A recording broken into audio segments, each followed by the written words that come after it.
بسم اللہ الرحمن الرحیم۔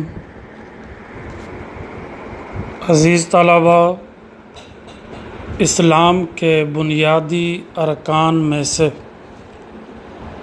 آج ہم تیسرا اہم بنیادی رکن زکوٰۃ کو ڈسکس کر رہے ہیں۔ آپ کی بک میں یہ چوتھے نمبر پر لکھا ہوا ہے، جبکہ حقیقتاً یہ اسلام کا تیسرا بنیادی رکن ہے۔ یہ بات ذہن نشین کر لیں، کیونکہ اسی بات پر آپ کا MCQ بنتا ہے کہ اسلام کا تیسرا بنیادی رکن۔ آگے 4 آپشن ہوتی ہیں: نماز، زکوٰۃ، روزہ، حج۔ تو عموماً اسٹوڈنٹس جو ہیں وہ روزے پر ٹک کر آتے ہیں۔ اس کی بنیادی وجہ ہے کہ ٹیکسٹ بک میں یہ ترتیب تھوڑی سی الٹ دی ہوئی ہے، غلط دی ہوئی ہے۔ حدیث مبارکہ کی روشنی میں بھی کلمہ شہادت، نماز، زکوٰۃ، پھر چوتھے نمبر پر روزہ اور 5ویں نمبر پر حج، یوں ترتیب ہے۔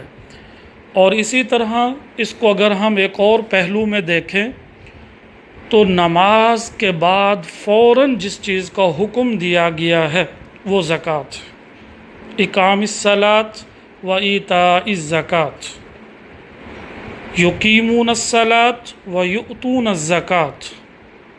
تو بار بار اقیموا الصلاۃ و آتوا الزکوٰۃ، بار بار جس چیز کا نماز کے بعد حکم دیا گیا ہے وہ زکوٰۃ۔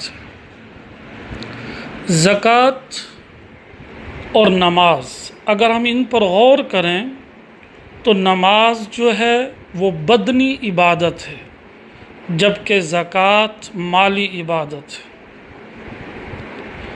اگر پھر ہم زکوٰۃ کی اہمیت کا جائزہ لیں تو انسانی معاشرے میں عموماً انسان 2 طرح کے رویوں سے زندگی گزارتا ہے، 2 طرح کے نظام اس کی زندگی میں لازماً سمجھے جاتے ہیں۔ ان میں سے ایک ہے نظام معاشرت، رہن سہن، انسانوں کے ساتھ تعلقات، میاں بیوی کے حقوق و فرائض، ہمسائیگی، رشتہ داری، اس کو کہتے ہیں نظام معاشرت۔ اور اس کے ساتھ دوسرا ہے نظام معیشت۔ اسلام جس طرح نظام معاشرت میں توازن اور بیلنس دیکھنا چاہتا ہے، اسی طرح وہ نظام معیشت میں بھی اعتدال اور توازن کا حامی ہے۔ اگر ہم نظام معاشرت میں توازن کو خراب کریں گے تو معاشرے کی تشکیل نہیں ہو پائے گی، اور اسی طرح اگر ہم نظام معیشت میں توازن اور عدل قائم نہیں کریں گے تو یہ توازن اور عدل قائم نہ کرنا ہمارے معاشرے میں بہت ساری خرابیوں کو جنم دے گی۔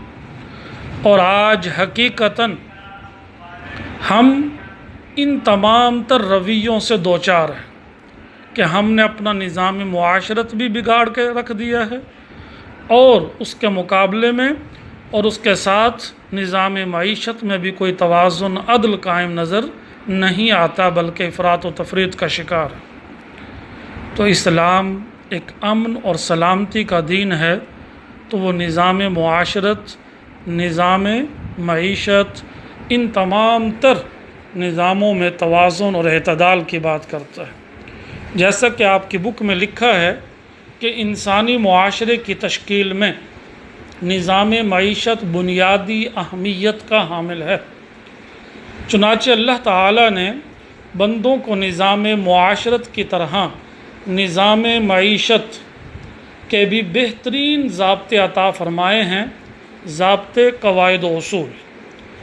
اگر ان ضابطوں پر عمل کیا جائے، جو قوانین اللہ تبارک و تعالی نے عطا کیے ہیں، تو معاشی عدل قائم رہتا ہے، اور ان کو ترک کر دینے سے ناانصافی جنم لیتی ہے۔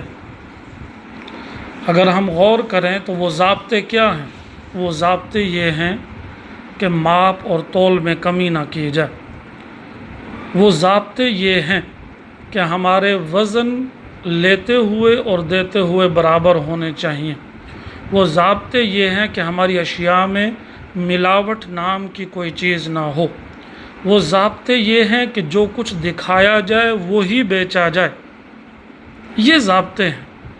وہ ضابطے یہ ہیں کہ غیر مرئی چیزوں کا سودا نہ کیا جائے، بن دیکھے کوئی باغ خرید لینا، جانور خرید لینا۔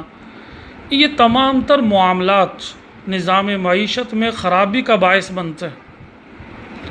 اس طرح کے دیگر تمام تر معاملات کہ کسی کا مال غصب کر لینا، لوٹ کھسوٹ کر لینا، زبردستی کر لینا، ناانصافی کر لینا، عدل کو قائم نہ کرنا، جھوٹی گواہی دے دینا، یہ تمام تر اللہ تبارک و تعالی نے جو اصول اور ضوابط بیان کیے ہیں ان کے اگینسٹ ہیں، اور ہم یہ سب کچھ کر رہے ہیں اور کر رہے ہیں تو اس کا خمیازہ بھگت رہے۔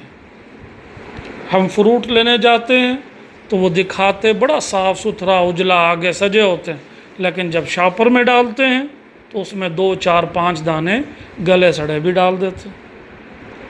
اسی وجہ سے جب نظام معیشت میں توازن اور عدل نہیں رہتا تو کیا جنم لیتی ہے؟ ناانصافی، جو متعدد خرابیوں کا باعث بنتی ہے، کئی خرابیوں کا باعث بنتی ہے۔ اس سے انسان کے دل میں نفرت پیدا ہوتی ہے، حسد پیدا ہوتی ہے، جھگڑا پیدا ہوتا ہے، تو تکار شروع ہو جاتی ہے، بحث شروع ہو جاتی ہے، انسان کا اعتبار اور اعتماد ختم ہو جاتا ہے، یہ خرابیاں پیدا ہوتی ہیں۔ اور انسان جو ہے اچھی چیز تلاش کرنا اس کا بس نہیں رہتا، وہ ساری زندگی اسی سوچ میں رہتا ہے پتہ نہیں کہاں سے کوئی اچھی چیز ملے۔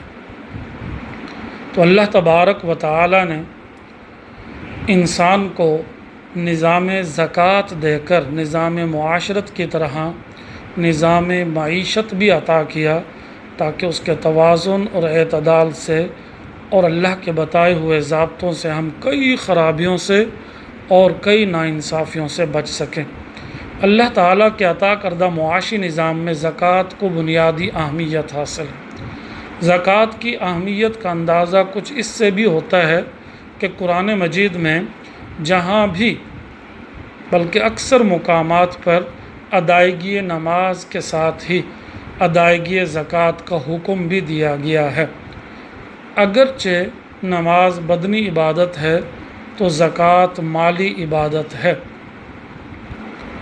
اسی مالی عبادت کی اہمیت کے پیش نظر یعنی نظام زکوٰۃ کے پیش نظر حضرت ابو بکر صدیق رضی اللہ تعالی عنہ نے زکوٰۃ سے انکار کرنے والوں سے، اگرچہ وہ کلمہ گو تھے، کلمہ پڑھنے والے تھے، ان کے خلاف جہاد کیا اور ایک تاریخی جملہ ارشاد فرمایا کہ میں اپنی زندگی میں ان دونوں فرائض کی تعمیل میں کوئی فرق نہیں ہونے دوں گا۔ عزیز طلباء، یہ پھر آپ کا شارٹ کویشچن بنتا ہے کہ زکوٰۃ سے متعلق کس خلیفہ وقت نے اس کی ادائیگی قائم کرنے پر سخت تاکید قائم کی؟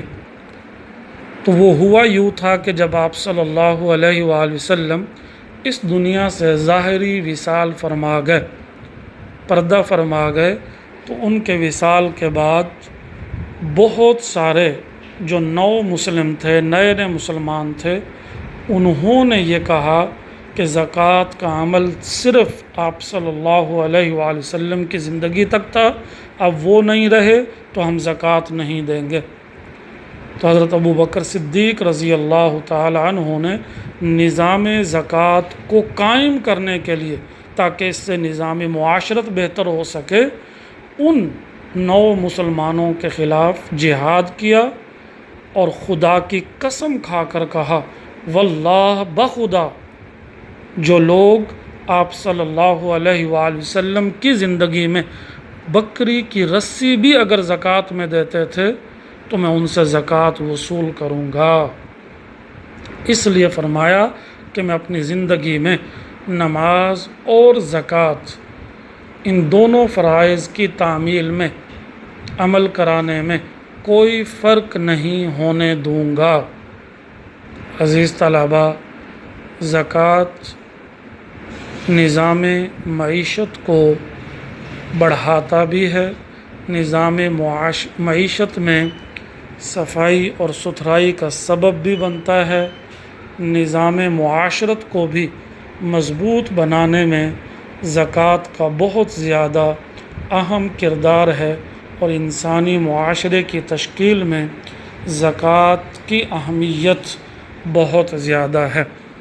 انشاءاللہ آئندہ لیکچرز میں زکوٰۃ کا لغوی معنی اور قرآن و حدیث کی روشنی میں اس کی اہمیت، اس کی فرضیت، اس کے مصارف، اس کو انشاءاللہ ہم ڈسکس کریں گے۔ السلام علیکم ورحمۃ اللہ وبرکاتہ۔